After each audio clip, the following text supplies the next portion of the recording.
Welcome, brave souls, to the chilling depths of horror and detail, the realm where the shadows whisper ancient secrets and nightmares come to life. I am your guide through the darkness, and on this channel, we delve into the spine-chilling world of Wendigo horror stories that will send shivers down your spine. First story, Wendigo, the Encounter. So I don't really know how to start this, so I'm just gonna spew out some stuff, and hope it all makes sense, because it sure as hell doesn't to me. Have any of you even encountered one before? If not, let me tell, these things are not like how Google or any of pictures you find depicts them, at least not right away. Let's get into it. I'm from Canada, and I live on a reserve that's about 30 minutes from any town, relatively close compared to other places I've been. Well, it's the end of December, and just getting finished with holidays, and spending it relatively alone, thanks COVID. I get a call from one of my friends. He wants to go hunting. Well, that's kind of a problem, because I've never shot a gun or went hunting before. Pretty pathetic for a Native American, if you ask me. But anyways, he tells me he just needs my eyes and another set of legs to help carry whatever he catches. So I agree, making one of the biggest mistakes I would come to regret. So he picks me up in his crappy old Ford truck he uses for hunting, tells me we are going deep into the bush, and we'll find a spot to camp along the way. So we drive about 20 minutes into the woods, following what little road is left, and we get to a point where we have to continue on foot. We unload our gear and supplies, and carry it till we find a nice clearing with room for everything. After we set up camp, we begin our trek into the woods, going farther than I had gone before. Saw a couple of bucks and rabbits, nothing too spectacular. So we keep looking, cause he wants the big daddy buck. And we come to this other clearing, much larger than the one we are camping at, and something about this part of the woods just feels off. It had a heavy feeling, to like the air was thick, and just a disorienting aura about this place.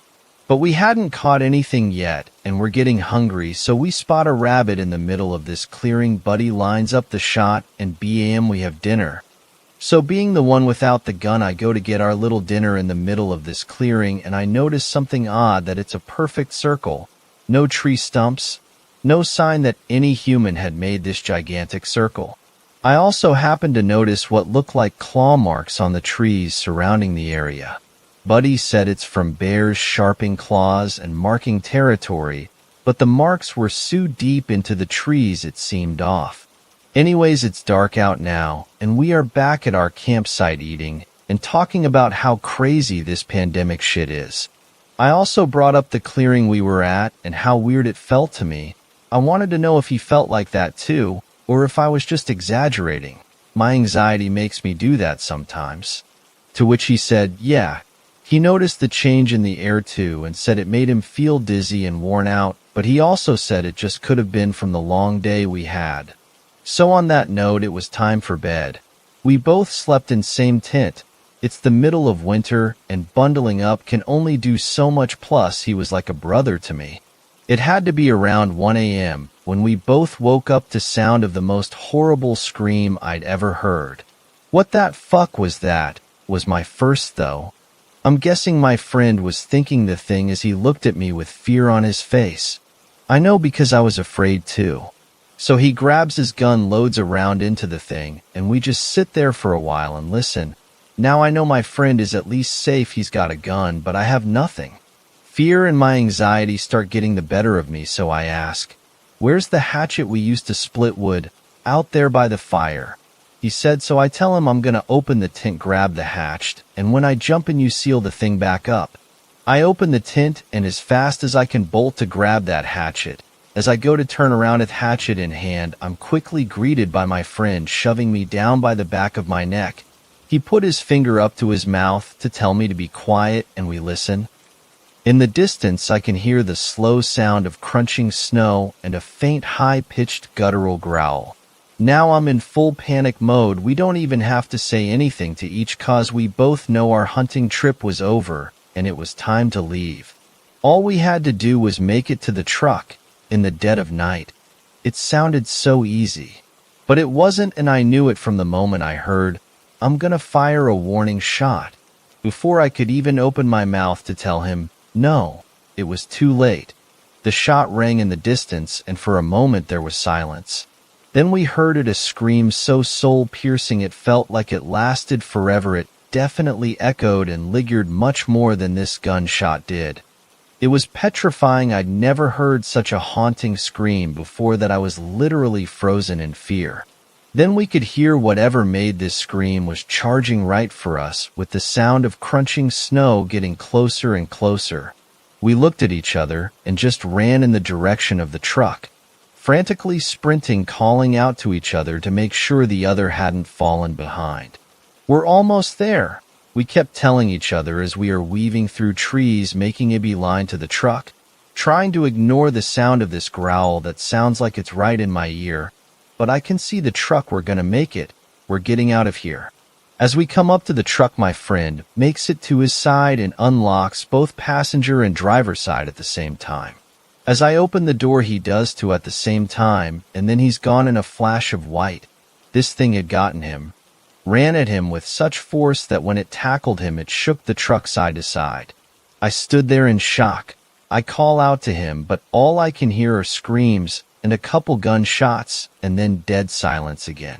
I know in my heart that my friend is dead, and so am I if I don't get the fuck out of here. I go over to the driver's side and find the keys on the ground. He must have let them go when he got tackled. I hop and start the damn thing, whip it around in the direction I need to get out of here. Then I saw it. Skin as white as snow, completely hairless. Eyes that had sunken into its head made dark circles around eyes that were just as white as its skin. No nose, teeth so jagged and sharp shined with the color of blood, and its lips looked like they had been chewed off, so all you're staring at is teeth. Its body was so disproportioned, long, lanky limbs. This thing is blocking me from leaving, but I'm getting out of here no matter what. I floor it with the tires spinning. I shoot forward, and so does it, screaming that blood-curdling scream as it charges at me. Now I'm getting up close and personal as this thing lunges at the truck and bounces of the hood and over top of the truck. As I'm speeding away, I glance at the rear view mirror and witness this thing get up and just stand there watching me drive off with its head tilted slightly. I knew I had just escaped death with the price of losing my friend. Second story, an extreme haunted house. The first horror film I ever watched was An American Werewolf in London. I remember the transformation scene vividly, and unlike my older cousin who was traumatized by it, I loved it, and it got me hooked on the genre. I eat up everything horror and do everything short of buying the Funkos, which in my opinion is a waste of money. Back when streaming wasn't a thing, I collected an entire wall full of DVDs dedicated to horror films, from classics to foreign to cheese. I couldn't get enough of being scared. I read that horror stimulates the primitive part of our brain that is hardly ever activated in modern times. Unlike our ancestors, we are on the top of the food chain and rarely have to worry about being eaten by saber-toothed tigers or being wiped out from the flu. Because of this, horror films, video games, and even things like roller coasters are used vicariously, so we experience the fear of nearly dying, but not actually being in any real danger. Haunted houses are a prime example of this. Every year during the Halloween season, these places become extremely competitive with each other, all trying to be scarier than the others. The problem is that people are sort of desensitized from horror, and it's not just from movies or television, but from the nightly news and social media feeds. Mass shootings, patricide, abduction, natural disasters, and so much more. However, for fans of extreme horror, this is a blessing. For people like me, we live for this kind of stuff and will go out of their way to find ones that only allow you to enter if you sign a waiver. Over the years, I found a few like-minded people online and became real-life friends with them. We have a group chat where we share movie and book recommendations. We called ourselves the Gorehounds. While we were always communicating, it was during the Halloween season that we would share the scariest haunted houses to visit. Most of the extreme, haunted houses were not advertised to the public. Most of them were illegally set up to make it feel more dangerous, and the really good ones were set up in places that were already creepy and riddled with a sordid past. A hotel where a fire killed dozens of people, a warehouse where a serial killer tortured the homeless, etc. This year, a member of the group told us about a new place. A place that she claimed would be crowned the best of the haunted houses, Goose Creek Sanitarium. After a quick search online, I found that Goose Creek Sanitarium had a dark history. It was abandoned in the late 70s due to a fire, and since then it just sat there, gathering dust and mold. The most recent thing I could find on it was a short article from a small newspaper that said it had been recently purchased. Other than that, there was nothing. The drive there took a few hours, but we've driven more than that over the years in our search for the scariest place.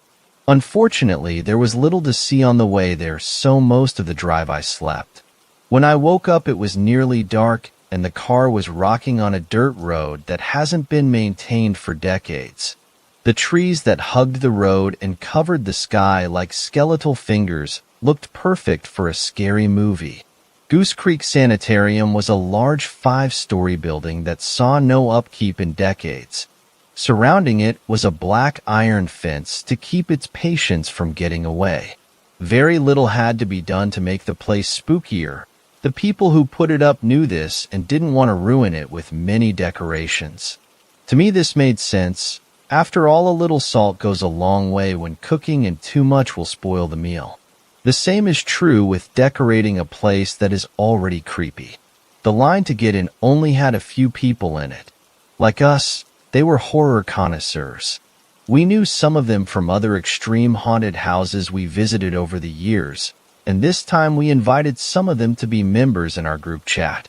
Like those other places, we had to sign a waiver. This allowed the workers to grab us, pull hair, and more. Getting into the main building required us to walk through a garden that was overgrown with weeds and littered with broken statues of angels that were covered with moss from years of neglect. Like the rest of the place, not much had to be done in order to make it creepy. Before entering the building, one of the workers grabbed Renee, one of the founding members of the Gore Hounds, and ran off with her on his shoulders. This caused everyone to laugh, including Renee, as she was being taken further away. "Bring her back when you're done with her," Aaron, Renee's boyfriend, called out while laughing. At the entrance to the building was a so-called tour guide who was dressed like a ghoul who just crawled out of a grave. A man wearing a jacket and shorts asked why an extreme haunted house would need a tour guide, but the guide just smiled and said that everything would be explained later in the tour. He explained the history of the place as he led us through each of the rooms. Most of the rooms didn't have anyone jump out and grab us because they didn't require any. The history of the building was terrifying, so it did not need to resort to embellishment. Not only were the mentally ill treated like animals here, but Goose Creek Sanitarium also housed people with tuberculosis, and they were equally mistreated. Whenever someone died, they were brought to the basement's crematorium by being dropped down a dumbwaiter made for corpses. According to the guide, the smokestacks that were connected to the crematorium in the basement would have to be cleaned out every month because the remains would stick to the wall. That job was given to one of the other inmates because of how damaging it was to people's lungs. If someone died while doing it, they would simply be added to the chimney's ashes. While others in the group thought the story was bullshit, I believed every word of it because of the horrible things I discovered online about the place. After this introduction, we headed to the cells. As soon as we left the lobby, iron bars in the doorway dropped, preventing us from leaving that way. The sound of the heavy metallic clang was deafening and caused us all to nearly shit ourselves. The guide chuckled. When Goose Creek Sanitarium was first constructed, the biggest fear was that someone would escape. That is why there are bars in each of the doorways and windows. That wasn't in anything I read while doing my research on the place. but it sort of made sense. After all, this place used to house the worst criminals and lunatics the state had to offer. In the cells, people were reaching out to us on both sides of the hallway, moaning and screaming. Some pulled us towards them, and we would do our best to avoid their hands, or just slap them away. While this was going on, the guide told us about some of the famous murderers who once lived there. The most famous of them was Solomon Gideon, who killed 13 people in a 2-day span. He called Goose Creek Sanitarium home for 10 years before the mysterious fire that caused the place to close down allowed him to escape.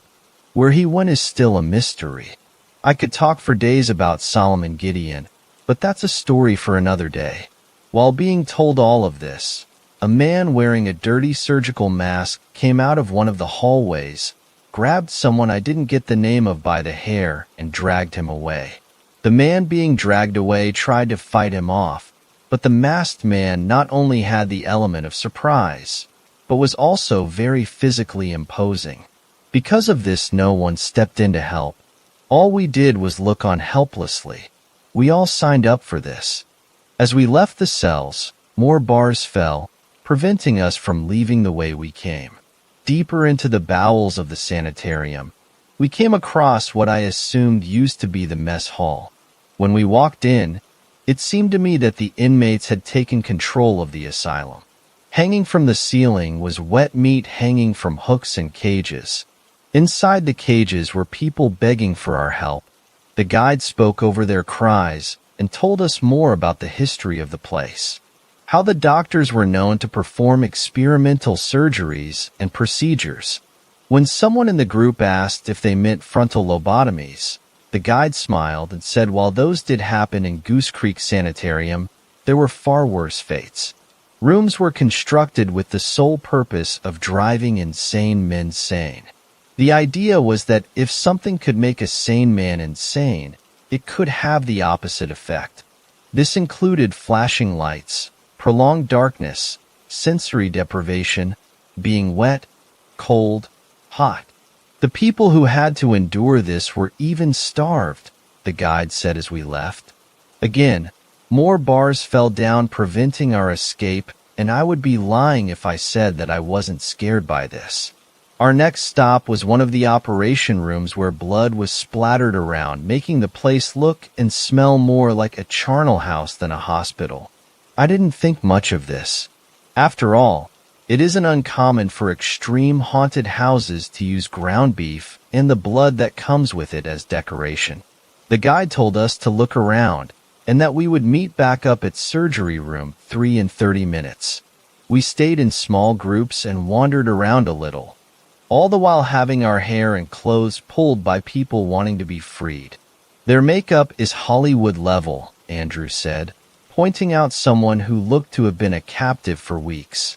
She was so thin that I assumed that she was a recovering drug addict or a method actor, and her dirty white dress highlighted the fact that she was as pale as a ghost. The more we explored, the less we saw the other groups that were with us. Occasionally we heard screaming, but we couldn't be certain that it came from them, or the actors locked away in their cells, or tied to steel gurneys. After 20 or so minutes went by, I noticed that the guide was nowhere in sight. I was concerned about this, but the rest of the people in my group assumed it was just part of the show. He abandoned us so we would have to escape on our own, Aaron said as he started making his way back the way we came, forgetting about the iron bars. Making our way back to where we last saw the guide, we looked for an escape route. At the time we were relieved. After all, up to this point, it wasn't overly scary. Now that we were left to find our own way out, we felt that it was about to get good. We spread out to look for a way out, but kept close enough to each other so we could hear if one of us called out. After a while, I came across a dark hallway that had 6 different directions to go, including the way I came from. Calling out to the rest of the gore hounds, we met in the grand intersection of hallways. Some of us wondered why the hallway was designed like that, but Andrew was quick to scout ahead to find a way out. Before he could open the door at the end of the hallway, he chose at random. One of the women from the other group barreled past that door and ran by us. She didn't even try to stop or to explain herself, and the look on her face was pure horror. Under usual circumstances, we would have followed her just as quickly, but we came here to get scared, so we went in the direction she came from. After all, we had to know what made her freak out like that. We couldn't see much in that dark room, but there was an echo and the floor was sticky. Somewhere close was the sound of shallow gasps. We had to feel around to navigate our way through. On the way we got separated. Made worse when some of the actors came into the room with night vision goggles and took some of our hands as if they were in our group and led us away from the others and the exit. By the time the few of us discovered that half of the gorehounds were no longer with the rest, we were in the next room, a surgery room made to host an audience. The smell of fresh blood was unmistakable. In the middle of the room was the body of one of the people in the other group. She was tied to the operating table, and the surgeon who appeared earlier in the cells was standing over her. Some of us freaked out when we saw this, but Debbie assured us that it was all part of the show, that we were looking at a dummy, and the person we met in line was a plant to make the experience feel real. As she said this, I inwardly applauded. We all had experienced extreme horror houses before, but we never came across anything like that before. In the distance, there was the sound of someone yelling orders in a bullhorn. Stay where you are, don't come any closer, and more. There were even a few gunshots. We all froze, wondering if this was part of the show too. If it was, it didn't fit the rest of the experience.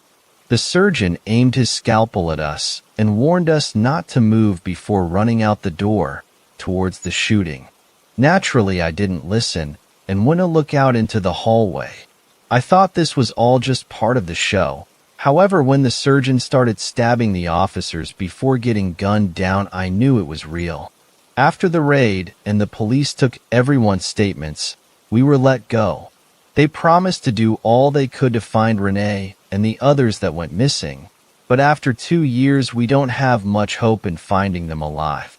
In the days that followed, details of what happened emerged.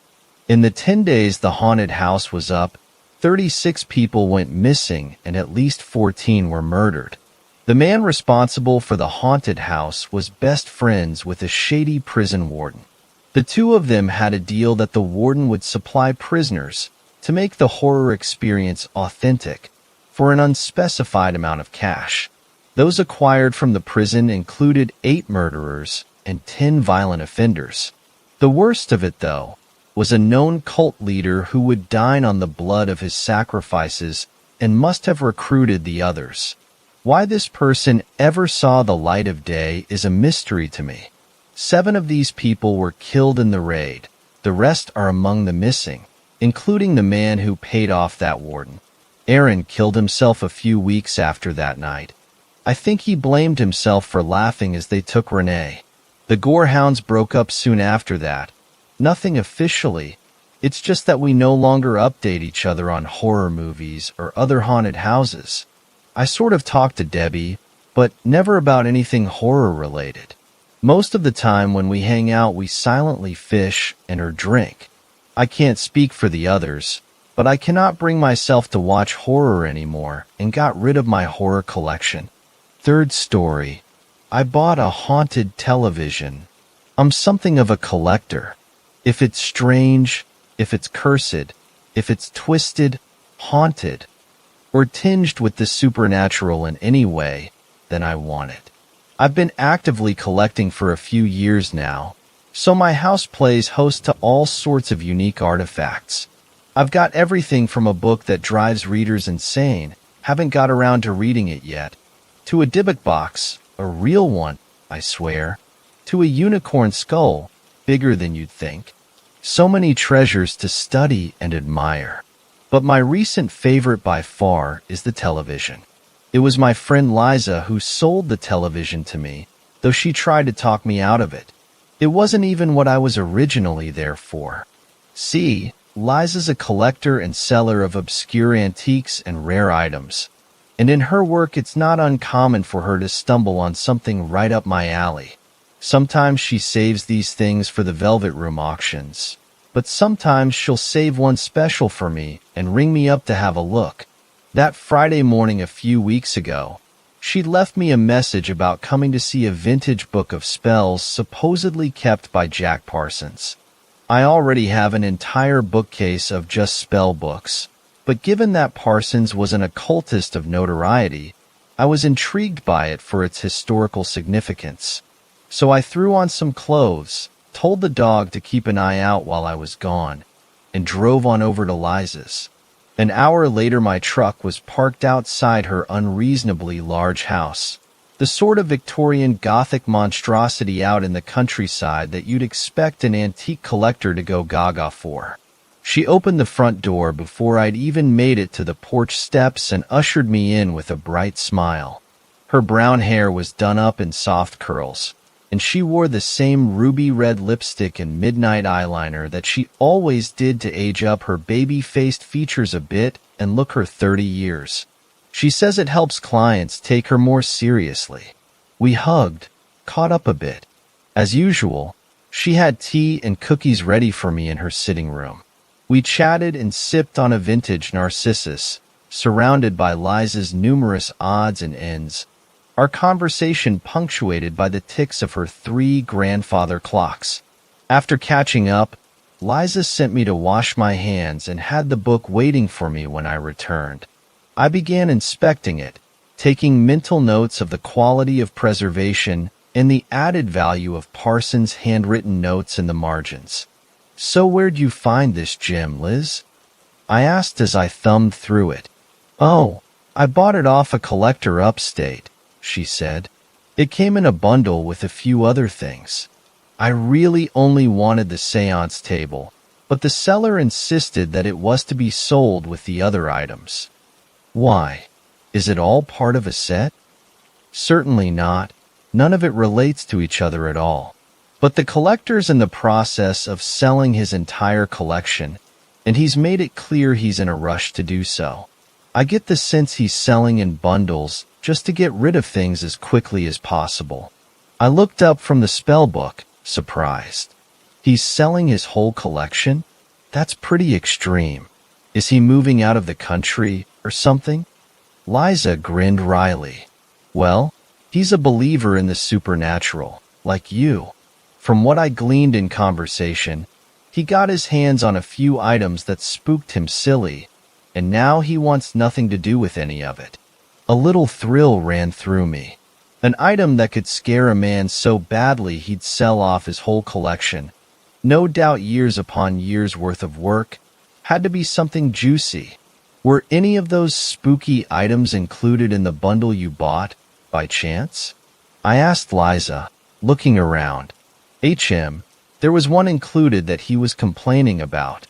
I put it here somewhere. There. Liza walked across the sitting room, heels clacking on the floor.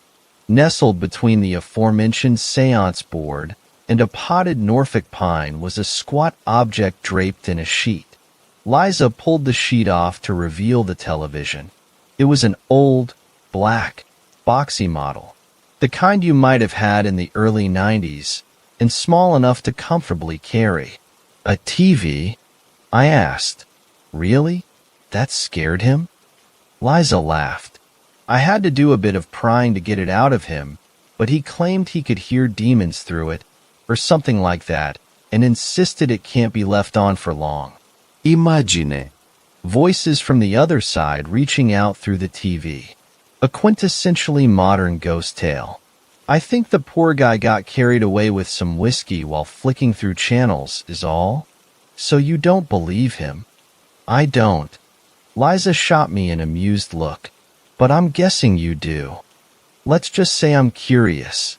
Curious enough that I'll buy it along with this," I said, closing the spell book. 5,000 for the book, and I'll throw in 1,000 for the TV. Liza's eyes went wide. "AC, darling, I can't let you do that. The book? Sure. But the TV is junk. Believe me, I've had it sitting here a week and I haven't heard any demonic voices. I was going to take it to the dump tomorrow. Nevertheless, I want it. It's a waste of space. It barely even turns on. Still want it. For goodness sake, you ridiculous creature. If you really want the damn thing, at least let me give it to you free, Liza said, exasperated. I can't have you blowing $1,000 for nothing on my conscience. And if this is the real deal, I can't have cheating you out of its value on my conscience. I carefully set the book down on the table and pulled my checkbook out of my pocket. I ignored Liza's continued protests and wrote out a check for $6,000. Say whatever you want, Liz, but my mind's made up. This baby's coming home with me. Asterisk. Midge. I called out to my dog as I hauled the TV through the front door, with Parsons' wrapped book on top of it. I slammed the door shut behind me with my foot and called again. Midge, come down. Seconds later, I heard the staccato beats of Midge's paws bounding down the stairs as she ran to greet me. Midge is a mutt, mid-sized with soft yellow fur and the cutest curlicue tail you ever saw. That's not why I picked her out at the pound, though. What really makes Midge special is her left eye, milky white and blind. Over the last 2 years, it's served me as wonderfully as I hoped. It sees things before I do. Good girl, Midgie. I cooed down at her, carrying the TV into my study. She trotted by my side with her tail wagging. I got us something real neat from Liza today, and I'd like you to help me take a look if you don't mind. I set the TV down on my desk, sweeping aside old papers and journals. I put the new spell book with the rest in the library, then came back and plugged in the TV, feeling ready to burst with giddiness. The TV crackled to life, its thick glass screen filling with gray static. I turned the volume up high and stared at that little square of static with anticipation, and stared, and stared, and stared some more. It briefly occurred to me that I may indeed have just blown $1,000. Midge was behind me, idly sniffing around at some taxidermied specimens I had behind the study door. Midge. Seat Mia. I called her over, impatient. She hurried over and licked my palm. I crouched down next to her, scratching behind her ear as I pointed up at the TV. See anything? Midge's gaze followed my direction, her good eye and blind eye both fixed on the screen. A few seconds passed without her reacting. She blinked her good eye. Then she went dead still. She continued staring up at the screen, her lips curling up to bare her teeth as she let loose a low, ragged growl. The TV speakers sparked and fizzed, prompting her to growl louder. Her ears went back and she barked viciously up at the TV. I burst into a smile and scratched behind her ear again. I grabbed her a treat from the bag on my desk and gave it to her. Good girl, Midge. Very, very good girl. Now run on upstairs. Midge, protective though she may be, was only too happy to obey that command. She zoomed out of the study so fast you'd think she was the Flash. I stood up and grinned at the TV with a little wave. Howdy. Nothing but static. There's no use hiding. I leaned in closer. I know you're in there. How's about a little chat? Static. I heard you're the talkative type, so go on. Talk. I'd be very interested in what you have to say. I grabbed a nearby notebook and pen. Static. All right. Have it your way. You'll want to talk eventually. I shrugged with a sigh and turned to leave the room. I glanced back at it over my shoulder just before walking out. If there's anything you and I have in common, it's that we've both got all the time in the world. Asterisk. I left the study door open and the TV on the rest of the day, waiting for whatever was in there to reach out. All throughout the house, I could hear the faint crackle of static as I went about doing chores and working on projects. Midge didn't venture downstairs once. The sun went down. Once darkness fell in and around the house, I finally heard it. A single, raspy hello from the study. I grabbed my notebook and pen and ambled over, triumphant. I walked into the study and shut the door behind me. The study light was off, so the only light in the room came in the form of the TV's cold, blue-tinged glow. The air swelled with the relentless fizz of static. I stepped closer, squinting into the senseless visual noise that continued to play within the cramped confines of the TV screen. After a moment of staring, I saw a faint shape hidden in the static. The barest outlines of a head, a nose, a mouth. Ready to chat? I asked it. My own voice sounded alien among the sound of static. The head tilted. Who are you? Its voice sounded borderline feminine, yet hollow and discordant, like corrupted audio. Just a friendly collector and inquirer, I said, flipping the notebook open to scribble notes and observations. I would never be stupid enough to give this thing my name. The better question is, who are you? A demon? A ghost? The voice hesitated before answering. I'm a movie star. I paused in my writing. Pardon? I was in the movies, it said faintly, then with more conviction. Yes, I was in the movies. With all the power of 1,000,000 eyes on me. That is indeed a lot of power. But I need a more specific detail to buy that claim. Like your name. It twitched. I don't remember. What a shame. What do you remember, then? I remember the table. The 5-pointed star carved into it to mirror the black sun. I remember the blood-tempered blade. I remember the television on and hooked to the camera, so I could catch the moment forever. I remember I wanted more. More of what? More of everything, of course. More roles in more films, better ones, more exposure. My name on more tongues and my eyes in more dreams, more knowledge. To know and be known is power. Re-IGHT. Think I'm getting the picture here. I grinned and tapped my pen against my chin, toying with forces you thought you could control, fumbling the ritual. You wouldn't be the first. So what sacrifice did you try to get away with half-assing? The face contorted briefly into something hideous, its features screwing tightly toward the center before it smoothed itself back into neutrality. I was arrogant as you are once. I was foolish and small. Before I was in here. Where exactly is in here? I tapped the screen glass. The figure within recoiled. Come inside and see, it whispered. I chuckled and shook my head. That's no answer. How about hell? Is it hell? Hell is many places. Hell is far away and all around and very close. The mouth opened wide into a silent scream. The earth is just one small pocket. One pocket with its own rules. Those mewling writings of the Bible's hell are children's fairy tales beside what truly lies just beside your world. In some worlds all is flesh. In some, nothing is. In some, you breathe the dark in your lungs like water, always drowning but never dying. In some, you are the blood-raw fruit growing along the branch, hanging precariously by a vein, miles and miles high, waiting to be plucked. There are worlds of watching shadows and blinking eyes, worlds I cannot make you understand with mere words. They are pressing against the soft boundaries of yours, gnawing gently at the skin.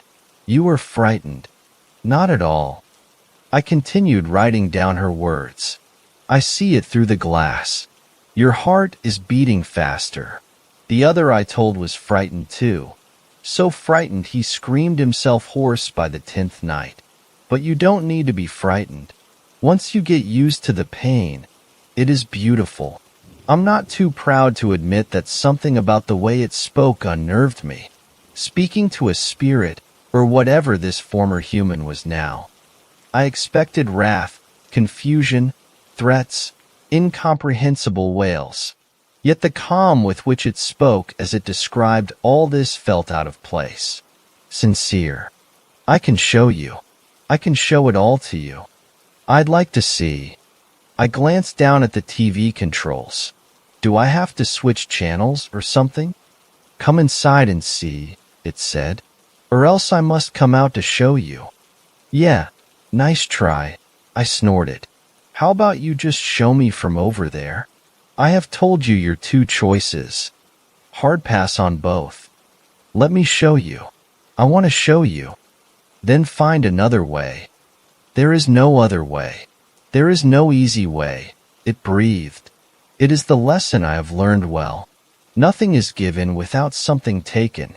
But I swear to you, the sacrifice is always worth it. The pain is exquisite. I'll take your word for it. Look, if you won't show me anything from this other world, let's circle back to your life. How'd you get mixed up in occultism? When you got locked in during the ritual, did anything from the other side escape? Static. Oh, so we're back to the silent treatment? The mouth closed. Fine by me. Like I said earlier, we've got plenty of time. You just let me know when you feel like talking again. I snapped my notebook shut with a yawn and slipped it onto the desk beside the television. Been a long day. I for one am heading to bed.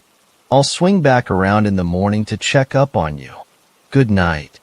I left the television on, the volume up, and the door open, in case it wanted or needed to call to me in the middle of the night. I then went upstairs to bed, the sound of static growing quieter behind me. Asterisk. At around 3 in the morning, I woke to the sound of Midge's low growls. I sat up groggily, barely out of the daze of sleep. Midge was on the foot of the bed with her back to me. Her hackles were raised and her ears pinned back as she growled at the open doorway. I rubbed my eyes and looked ahead. As far as I could see, there was only the darkness of the hallway wall. But there was also the sound of static, just a little louder than before. I went still. Midge's growls grew louder as she glared at the doorway. So too did the static. Then a little louder, and a little louder. A blue glow, so faint I very nearly couldn't see it, shined out of sight down the end of the hall, where the stairs would be. As the static continued to grow louder, the blue glow continued to grow brighter, and Midge's growling grew desperate and more frantic, her entire body trembling. Louder, brighter, louder, brighter, louder, brighter. And then it was standing in the doorway. I froze in place, my stomach lurching as I stared at what had escaped the TV. I trembled as badly as Midge. It was a faint, ever-shifting shape, all draped in static. There were the barest outlines of a head, a nose, a mouth. All else was impossible to describe. Anywhere my eyes settled on it, the image grew blurry and discombobulated. There was a constant visual flux that gave me the sense that it was not the thing before me that failed to be seen, but my own primitive eyes that could not process the sight. It moved closer until it was inches from the foot of the bed. Behind it, flat blots of static writhed on the floor. Let me show you, it breathed. I want to show you. I snapped out of it then. I grabbed Midge and bolted out of bed as the thing lurched forward onto the bed, running around it into the hall. The hallway and stairs were peppered with those strange blots, and I did my best to avoid them as I ran downstairs to the front door. I threw it open and practically chucked Midge out. I swung it shut and locked myself in before she could dart back in after me. Truck! I yelled at her through the door. She whined for a second, but made for the truck bed when I repeated the command. By that time, a blue glow was already casting my shadow on the door. The thing from the TV dragged itself down the stairs toward me, looking as though every step it took was excruciatingly painful. I grabbed the closest thing to me, a boot from the shoe rack, and hurled it at the thing as hard as I could, hoping to throw it off balance. Instead, the boot sailed clean through the thing's center, disappearing into the static. Excellent, that did nothing. I cursed under my breath and dashed to the living room with my hunter in close pursuit. The static blots were everywhere there, pulsating. The sound was deafening, unbearable, a ceaseless crescendo of noise. The only thing I could think to do was get to the TV in the study. I had a wild hope that if I altered it somehow, whether that meant fiddling with the controls or unplugging it, that might be enough to sever whatever access the being had to this world. But those goddamn fucking blots. I had to weave and hop and hug the wall just to avoid them, slowing me down and making me easier prey for the thing that followed. I could hear its hollow breathing just behind me. My lungs heaved and my heart thundered as leaped over blot after blot, until finally I was at the threshold of the study. On the desk, the TV glowed blank and blue, but it seemed I was too slow. Before I could even step through the door frame, something came down on my left shoulder and held me in place. I turned my head instinctively to look and saw buzzing static where my shoulder should have been. An unspeakable cold washed over my arm, worse than if I'd sunk it bare into snow. I felt myself turned around to face a head, a nose, a mouth. It leaned in close enough to block out the sight of anything else. My eyes ached from trying to see it. Let me show you. It shifted to hold my head in place. With my right hand, I grabbed the door frame. I thought maybe I could use it as leverage to pull myself out of the thing's grip, but even as I tensed to tighten my grip, the thing was already leaning in closer, until the world went dark and the cold washed over my head. And it was an unspeakable cold, the kind of cold born from nothingness, the kind of cold that occurs when all the atoms of the universe hang still in suspension, the void of interstitial space, and, pulsing in the pockets of infinity, there were worlds. My eyes did not fail me now. I could see impossibly far into whichever one I liked. As promised, I saw the lands of flesh, planet-sized organisms that writhed in the smoldering heat of black stars. I saw the dead worlds, flat and barren lands that stretched on forever into the dark. I saw the black, viscous oceans. I saw the living bodies that grew upon behemoth trees, agony-struck eyes staring up as they waited second by excruciating second. I saw the deep dreams and the uncoiling memories of the dead. I saw alien empires of gods. I saw you, as you will be, as you could be, as you shouldn't be. I was torn apart, and fused back together, and torn, and fused, on and on as my body screamed, and as I looked at it all. Everything that was mystery, that was forbidden, that was deranged and profane and indecipherable and bloody-born and backward. Everything that was terrifying and exquisite was right there for me to see at my leisure. I could have stayed there forever, but I could still feel my hand gripping the door frame. I tightened my grip on it, used it to pull myself backward, and I was back in the study, face to face with the creature. I was sick to my stomach, my head reeling from the intense cold and the visions, but I had just barely enough presence of mind to move. I turned and lunged for the TV, the thing behind me lurching to grab me again. I grabbed the TV with what little strength I still had and held it in front of me like a shield as the thing threw itself at me with a faint scream. The scream was muffled as the thing collided with the TV screen. Halfway inside the TV, catching on, I thrust the television further over the entity, forcing it back inside. I had to throw my entire body weight over the back of the TV to first fully engulf the entity, then to keep it trapped inside, holding the TV screen down on the study floor. The thing continued to scream and rage inside as I extended my leg and hooked my ankle around the television cord. I then yanked it from the outlet. The noise stopped. The TV went still. All was quiet and dark in my house again. Asterisk. So, lesson learned, I will not leave the television on overnight again. The blots that my otherworldly visitor trailed throughout the house are gone, though they left black spots on my carpet that will have to be steam cleaned out. Midge remains so freaked by the experience that she still won't even go near my regular TV. As for the haunted one, it still turns on and still shows static, though I have not seen the entity that inhabited it since that first night. Whether it's purposely hiding itself or it's lost in some other world, I can only guess. I've been researching who it might have been when it was human. No leads so far. But despite everything, I count this as a win. I'm sure that with a little repair and experimentation, I'll be able to use that TV to see into those other worlds from a safe distance. I can't wait to see it all again. Once you get used to the pain, it is beautiful. Fourth story. Whistler or Wendigo in Georgia. Asterisk first post ever on Reddit.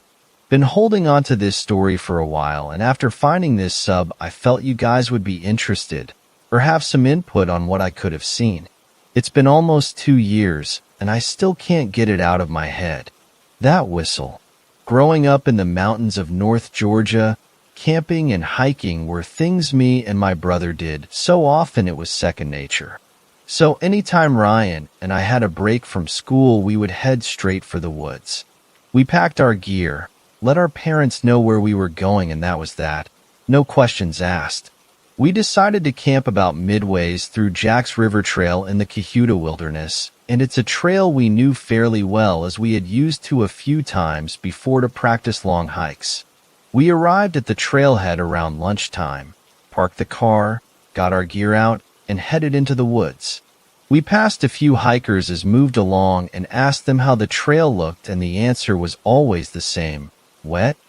Jack's River Trail probably crossed the river 50 times as it went along its 17-mile-plus journey, and with the colder temperatures of late fall settling in, it was harder for the trail to stay dry.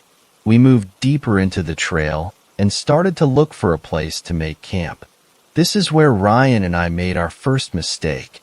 You see, Ryan and I have this rule. We don't camp near people if at all possible.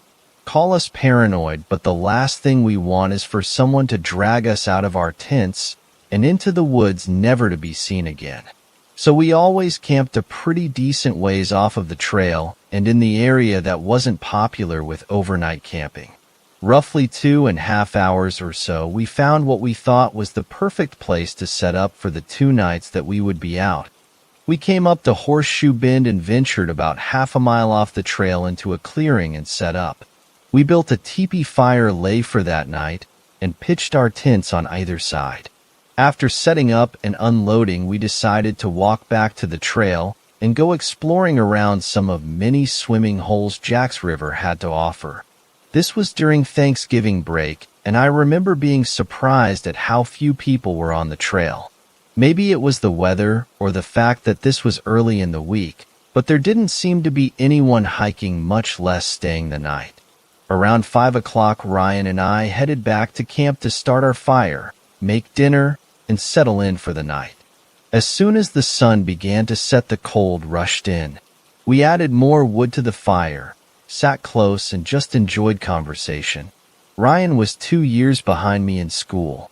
I was a senior, and he was a sophomore, but growing up we had always been close. We always hung out in the same groups, played the same sports, had the same hobbies, etc. Around 9, we were settled comfortably around the fire. I had just texted our mom to let her know we were safe and getting ready for bed, and I remember we were talking about dreading going to our grandparents' house for Thanksgiving and having the same awkward conversations we had each year with family we only saw on holidays when things started to get strange. We were no stranger to sounds in the woods, and these woods were full of animals, from deer to black bears, and even the random wild boar. If you are in the woods enough, you learn to distinguish certain sounds, and what we were hearing I can only chalk up to as odd. What Ryan and I heard was what sounded like someone sneaking around slowly just out of eyesight. With an animal walking on four legs, you hear a tighter group of steps, but what we were hearing sound very distinct to what a human sounds like when walking slowly or trying to move without making much sound. I remember we both pulled out our flashlights and shone it in the direction we felt the sounds were coming from, but that is what was so weird. Whenever we would fix our lights on a spot, we thought the sound were coming from the location of the sound would suddenly change. It was as if there were multiple people walking around us. That's when the whistling started. At first I thought it was the wind, and I remember thinking maybe the wind is just throwing leaves around, and what we are hearing is nothing but the wilderness around us. Ryan looked at me and asked if I was hearing that. I didn't answer, and was trying to focus hard on each individual sound. 2 consecutive notes with roughly a 3 to 4 second gap, and then 2 more consecutive notes. Over and over again. Ryan kept asking if I heard that, and I put my finger to my lips trying to keep him from talking. The fear I felt was incredible. My jaw was tight, my fist clenched, knowing I wasn't ready for whatever was out there if it was anything at all. The whistling continued for what felt like forever, but thinking it through was maybe 5 minutes when Ryan finally yelled out into the darkness, "Hey! Quiet!" The whistling stopped. The crunching of the wood stopped. Nothing. I was pissed. I looked at Ryan with a, "What the hell?" look, and he shrugged his shoulders. "I had to do something," he said. I just shook my head. We sat there in silence for a few minutes when the woods erupted with noise. Something or someone was running in a circle around our campsite. The whistling came back.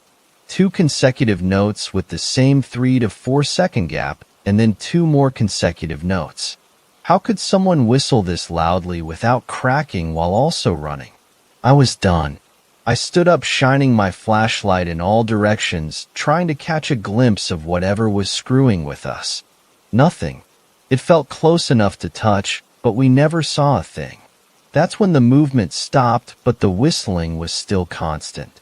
It was so loud. Inhumanly loud. I looked at Ryan and told him to call the police. Now this is the part one will never forget. The part one never liked to talk about. While Ryan was on the phone with the dispatcher and telling them our location and what was going on, I stepped around the fire towards my tent. Inside my bag I had a 6-inch fixed blade that I always carried and thought I would feel a bit more comfortable with it in my hand more than just my flashlight. Yes, I went to unzip my tent. Trying to keep my eyes toward the woods, I heard some movement directly in front of me. I swept my light up in front of me, and for maybe 2 seconds I saw it. Whatever this person or thing was, it was about 5 feet up in a tree. Everything about it was long. Its arms, legs, neck, fingers, everything. And it was fast. As soon as the light hit it, launched backwards off of the tree. I heard it land, but it either jumped an impossible distance or landed in a thicket, because I heard it but never saw. I don't think I have ever yelled so loud. I ran back to where Ryan was and sat down. He kept asking me what I saw, but I couldn't answer. I just kept thinking about what I saw. Maybe 10 minutes later, we saw a couple of flashlight beams coming through the woods, and about 3 guys came into view, asking if everything was okay.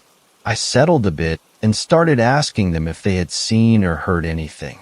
All they said was they heard a lot of movement and then heard my scream, and that's when they headed in our direction. I tried to explain what had happened without sounding crazy, but it didn't seem to work. One of the guys walked around a bit and came back and said he didn't see anything. Ryan told them that we called the police, and roughly 30 minutes later, a park ranger showed up. Ryan and I tried explaining everything to him, but he just chalked it up to either a curious animal or some campers trying to mess with us. Either way, Ryan and I decided we weren't staying the night. We packed our stuff up and walked out of the woods with the ranger. He took our statement and we got in our car and drove home. Ryan and I don't talk about what happened that night, but neither of us have been back to Jack's River Trail and will probably never go back. Fifth story. The house on Haunted Street. The name on the sign was Haunted Street. I had always thought that was strange, but I wrote it off as a joke some developer had played back when the homes were first built. I'd known about the place all my life because that's the road my grandmother lived on, but we'd never spent the night, so I never really got a chance to put the name to the test. It was spring break and I was out of school for a week, so my parents decided that would be a great time to visit. I was in the 9th grade at the time and didn't have much else going on, so I was fine with it. It'd be nice to see old Grandma Gable again. Last time she saw me I was half my height and age. She lived alone in that old house. I felt kinda sorry for her, but she had a bridge club she went to and kept herself busy with charity work. She was getting really old and we were starting to worry about her. My folks even toyed with the idea of moving in with her, so if there was an emergency, we'd be there to call for an ambulance. We arrived on a Monday night in a rainstorm. The road was bumpy and in disrepair, so my mom kept hitting potholes, causing the car to bounce up and down. Water blurred the view out the windows while blue flashes from the sky sent blinding shockwaves through the car. The thunder was deep and rolling. The mood in the car was odd and apprehensive as we rounded the corner and the headlights illuminated the street sign. Haunted Street. It felt like we were starting a cheesy B horror flick. Only myself, my mom, and Dad were the main characters. The house came into view through the downpour, its dim glow fading in through the storm. It was an old Victorian thing with 3 floors, a basement, and an attic. The attic was small and rose above the roof like a little tower on top. It had a large round window with lots of ornate designs. The windows on the lower floors were all lit a dim red from fabric curtains. Its appearance was reminiscent of the Bates house in Psycho. The developers must have had a strange sense of humor when they built this neighborhood. We got out and ran through the rain to her front door. She had a small foyer, so we just walked in as my mom called out for her. She came around and gave us all hugs and the usual. She sat us down in the living room and got us all dry towels and hot tea she had made. The interior had high ceilings and lots of bare wood. There were rugs on the floors and a creaky stairwell at the back of the living room. All the furniture was antique and ornate, like everything from the old world. There was a small graveyard out back where Grandma had buried all of her various pets over the years. She even had little headstones made for them with their names on them. It was sweet and sad at the same time. Gable was a strange old woman who had lived a mysterious and bizarre life for her time. She had traveled with a carnival as a fortune teller, managed a wax museum in Salem, and finally settled down with my grandfather, who had been a semi-famous spiritualist in the 1940s. Grandma Gable loved to get out her scrapbook and go through her photos with us and tell us all about the old days. It bored my father, but I enjoyed looking at the faded and aged black and white photos of people I didn't know, most of whom had long since passed. We moved to the dining room table, where she was going to give us the standard family history lesson. The display of old photographs spread across the table told the story of her travels with images of unusual and strange people. The bearded lady, a carnival barker, a lion tamer, and others sat contrasted by images of wax figures of the Queen and other notable historical figures. There were photos of Gable with her crystal ball and of Grandpa holding a seance.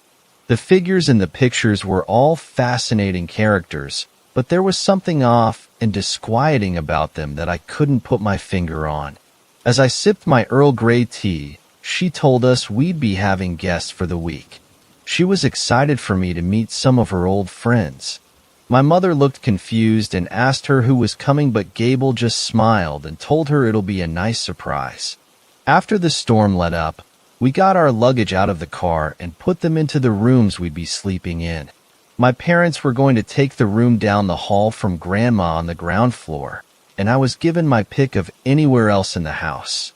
For some reason, I thought the third floor would be fun, up away from the others with a view out the window that looked over the front yard and street below. The wooden stairs creaked and groaned as I ascended. I wondered how long it had been since the wood had endured the weight of a human body. At Gable's age, it was unlikely she'd ventured up them in some time. The second floor was dark and quiet. I peered down the hallway at the row of doors. A sense of some presence there arose within me, followed by a chill and mild fear. I wanted to go check to make sure the rooms were empty, but my apprehension held me back in an uncomfortable way. So I continued up to the third floor where I decided to spend the night. I chose a room to the front left side of the house, if you were looking at it from the street. There was a bathroom that adjoined the rear left side room and 2 more rooms across the hall which also shared a bathroom. At the back of the hallway was an iron spiral staircase that led to the attic. Both floors had deep red plush carpeting and framed black and white photos of people hanging on the walls. Some of them I recognized from the photos Gable had shown us. The hallway was lit by a small chandelier, and the bedroom used a few Tiffany-style lamps. The wood beneath the carpet creaked and bowed as I walked across it, making me wonder if choosing the third floor on such an old house had been a mistake. I tested the bed, and it seemed solid and secure on the floor. I decided I probably wouldn't fall through if I sat on it, took the risk, and found to my relief that it was safe. It was late, and so I climbed under the covers and drifted off to sleep. I woke sometime in the night to the sound of raindrops bluntly tapping on the window glass. I could reach the curtains without getting up, and so I pulled them back and watched the watery spectacle backlit from the streetlight below. The light rain was calming with its muffled tones and distant thunder. I was cozy under the covers and glad to be out of the wet, chilly night air. I glanced towards the back wall in the room and watched the shadow of the water on the window draining downward, interrupted by light splashes of new raindrop strikes against the glass. It painted the wall with a dreary display that seemed like a psychedelic movie without the vivid colors, as if watched on an old black and white TV. There, in this display of light and shadow, the moving fluid lines made images when combined with the ornate pattern of the wallpaper. I could see faces there, long and twisted, morphing, laughing maniacally, staring right at me from the wall as if the shadows somehow were aware of my presence. I knew it was mere illusion, a coincidence of patterns on the wall and moving shadows of the rain on the window. But it was unnerving just the same. The faces moved as the water flowed, causing a menacing animation. But why only faces? Shouldn't the shadows take on a variety of formations? Then I saw it. One of these faces looked like a man I'd seen in Grandma Gable's photo collection. He had a thin mustache and deep-set eyes with short, slicked back, dark hair, parted to one side. He seemed to display an evil grin when I recognized him, as if he were reading my mind. Just out of a perverse curiosity, I thought to myself that if he really were reading my mind somehow, I asked him to nod. Just then some wind kicked up and several gusts blew the running water on the window up and down, causing the shadow to nod and laugh. This freaked me out so much I sat up in bed, turned on the light, and closed the curtain. For a few minutes I just sat there still. I breathed deep and listened. The house was quiet. I looked around the room at everything. I was alone. Nothing seemed odd about the room at all. I convinced myself that it had just been a strange coincidence. It had to have been. I went back to sleep. This time I left the light on. The next morning my mom rapped on the door. I called out, and she said breakfast would be ready in a few minutes. I sat up and opened the curtain. The sun wasn't fully up yet, and the sky was a deep medium blue. There were a few birds chirping in the distance somewhere. Things seemed normal. I walked over to the bathroom door and opened it, hoping the plumbing was in adequate condition for a shower. I stopped, dumbfounded. There was a man in trousers and a sleeveless t-shirt, leaned over gazing at himself in the mirror whilst shaving his face. He did not turn to look at me, as if he hadn't noticed the door opening. I thought it must have been one of Gable's friends she had said were coming over. The fact that he was shaving implied he had spent the night, or been driving all night. I decided not to startle him lest he cut himself in the moment, so I gently closed the door. I wasn't sure if there might be other guests in the other rooms, so I just made myself as presentable as I could and headed down for breakfast instead of taking the risk of disturbing them to use one of the other showers. Halfway through breakfast, the man still hadn't come down. I asked Gable about him, but she said no other guests had arrived yet. The four of us were the only ones in the house, she said. I thought she was trying to be spooky and play a little joke, so I let it go. After eating, I went back upstairs to check. I knocked on the door to the bathroom and called out to the man. There was no answer, so I opened the door. The room was dark and empty. I turned on the light. The sink and bathtub were bone dry. The whole room was as if no one had been in there for quite a while. I had seen moisture on the mirror earlier, but there was no sign of it at all. In fact, the mirror was dusty. The door that led into the other bedroom was slightly ajar. There didn't seem to be any light on in there. I knocked on it and again called out to the man in case I was just losing it.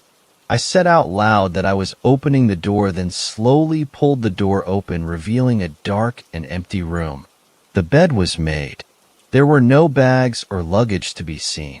No sign of the man at all. I checked the other two rooms on the third floor as well, and they were both empty. I wasn't ready to believe in the disappearing man just yet, but I was creeped out enough to use the shower on the ground floor where my family was nearby. I decided to check the rest of the house out after lunch. I asked Gable if any of her expected guests had shown up while I was in the shower.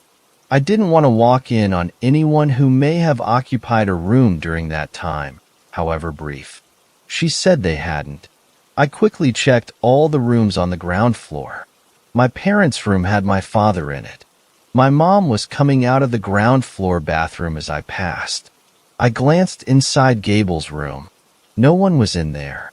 I searched the whole floor, including the kitchen. I even checked all the closets. No one else was on the ground floor other than my parents and my grandma. The second floor was still dark and foreboding. I slowly walked along the hallway there, eyeing each picture on the wall as I passed. At the far end of the hallway were 4 empty frames up on the wall, 2 on each side of the hallway. The bedrooms were laid out the same way as on the third floor, with 2 sets of rooms on either side of the hallway connected by a shared bathroom. None of them had anyone inside. I was sure the man must be hiding in the attic. He must have been a squatter, living there without Grandma Gable's knowledge or permission. She never went upstairs anymore, I thought. She couldn't climb the stairs at her age. That has to be it. He's a squatter. I ascended the spiral staircase cautiously and slowly entered the attic. The only light up there was coming from the round window. It dimly lit the room but failed to illuminate the dark edges on either side. And in those spaces was clutter, boxes and papers. I could see the edges in dim black and shades of gray. There was enough room for a body to be lying in the dark there. I scanned the blackness with eyes wide open and straining to see. I tried the overhead light, but it did not turn on. I took a step closer and noticed a box full of crumpled paper. In the gloomy light, I thought I could make out something there. I couldn't tell if it was more clutter in the box or some fingers sticking up. Whatever they were solidly still.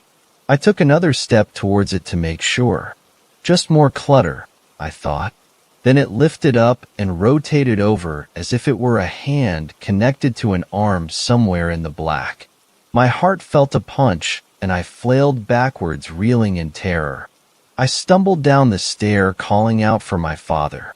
Within 10 minutes, we were both back up there with a flashlight and a baseball bat. No one was there. I found the box, and all it had inside it was some packing paper and party streamers. My father told me I was freaking myself out and that I should take a bedroom on the ground floor with the rest of the family. He researched the entire house with me to set my mind at ease. When we were both satisfied that no one was there, I packed my belongings and moved into the room closest to the stairwell on the ground floor, just up the halfway from my parents and Gable. I felt both confused and embarrassed. I knew I'd seen these things. At dinner, my grandma told me she had a surprise for me.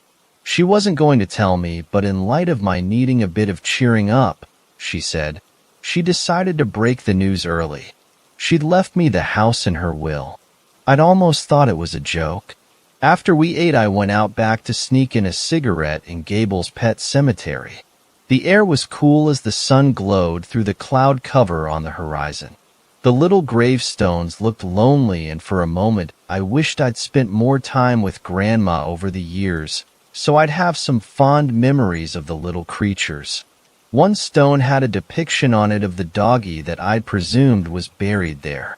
Little white thing with black spots and one big black spot around his right eye. Just then I heard a scratching on the rear door of the house. I looked up, and there was that very dog. He tilted his head to one side as he looked at me. Then he turned around and seemed to disappear into a crack in the wood.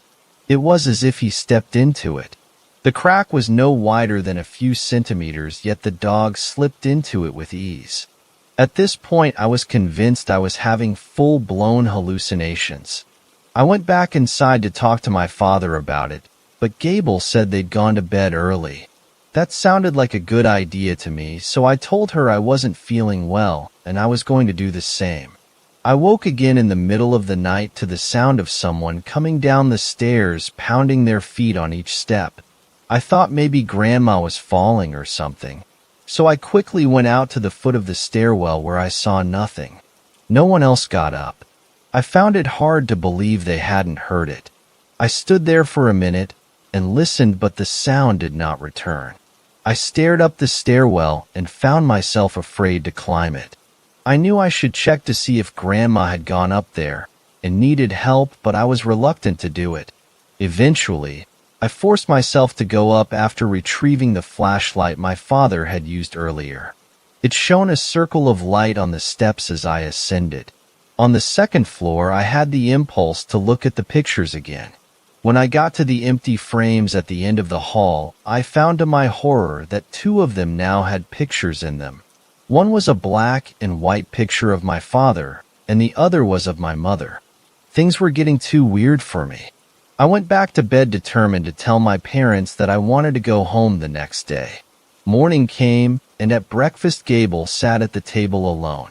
She said my parents were sleeping in. Going to bed early was out of character for them, but sleeping in was just plain a lie. I didn't know what was going on, but I was going to find out. I ran to their room and opened the door. They were not there. I ran back to scold Grandma and demand answers, but she was no longer at the kitchen table. I scoured the house searching, but all three of them were gone. However, on the second floor, another blank frame now had a photo in it. Just like the others, it was a black and white picture which looked like it had been taken in the years prior to World War II. It was a picture of Gable. I looked at the last empty frame on the wall, and I knew it was meant for me. Thanks a lot for watching the video till the end. Subscribe to our channel Horror in Detail. Drop your opinions/suggestions in the comments section, and like the video as it helps with the YouTube algorithm.